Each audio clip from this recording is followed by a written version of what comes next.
L'exemple de l'Holocauste offert par Saül, rapporté dans 1 Samuel 13, 8, 14, peut nous servir d'avertissement. Il offrit lui-même l'Holocauste au moins pour 3 raisons. Tout d'abord, il voyait que le peuple se dispersait loin de lui. Ensuite, Samuel n'était pas venu au temps fixé. Et enfin, les Philistins s'étaient rassemblés à Michmash et étaient sur le point de venir l'attaquer à Gilgal. À cause de tout cela, il s'était fait violence pour offrir l'Holocauste. Saül n'avait rien fait de mal car il avait offert un sacrifice au Seigneur. Il pensa dans son cœur, comment pouvoir recevoir l'aide si nécessaire du Seigneur sans prier. Il en conclut que s'il priait davantage, il s'attirerait les faveurs de Dieu. S'il accomplissait un peu plus de son service envers le Seigneur, il recevrait la puissance pour délivrer son peuple de la main des ennemis. Saül a dû être bien surpris lorsque Samuel lui déclara « Tu as agi en insensé. Tu n'as pas observé le commandement que l'Éternel, ton Dieu, t'avait ordonné. L'Éternel aurait affermi pour toujours ton règne sur Israël, et maintenant ton règne ne durera pas. L'Éternel s'est choisi un homme selon son cœur, et l'Éternel l'a destiné à être le chef de son peuple, parce que tu n'as pas observé ce que l'Éternel t'avait commandé. 1 Samuel 13, 13, 14.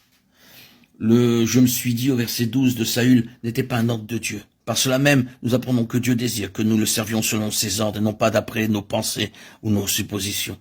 Toute œuvre qui a pour base nos suppositions ou nos plans sera rejetée par le Seigneur, car il cherche un homme selon son cœur. Il apprécie beaucoup plus notre obéissance que ce que nous faisons.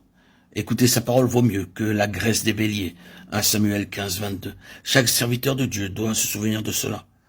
Trop souvent, nous nous hâtons pour faire les choses comme le fit Saül. Nous avons du mal à croire que Dieu n'est jamais en retard. Nous ne sommes pas capables d'attendre son heure. Nous ne voyons que notre besoin, les circonstances, et nous négligeons d'attendre l'heure de Dieu. C'est ainsi que nous faisons ce que le Seigneur ne nous a pas ordonné.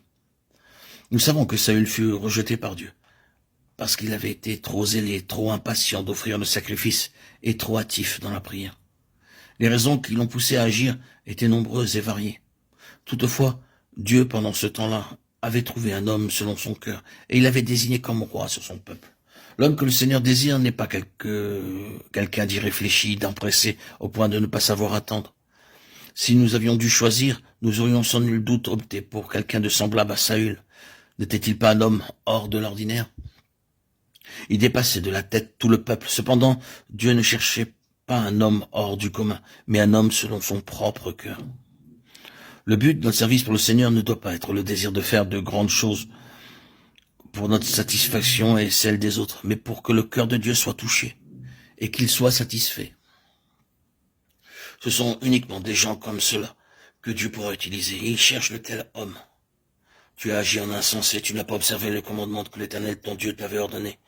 L'Éternel aurait affermi pour toujours ton règne sur Israël, et maintenant ton règne ne durera point. L'Éternel s'est choisi un homme selon son cœur, et l'Éternel l'a destiné à être le chef de son peuple, parce que tu n'as pas observé ce que l'Éternel t'avait commandé.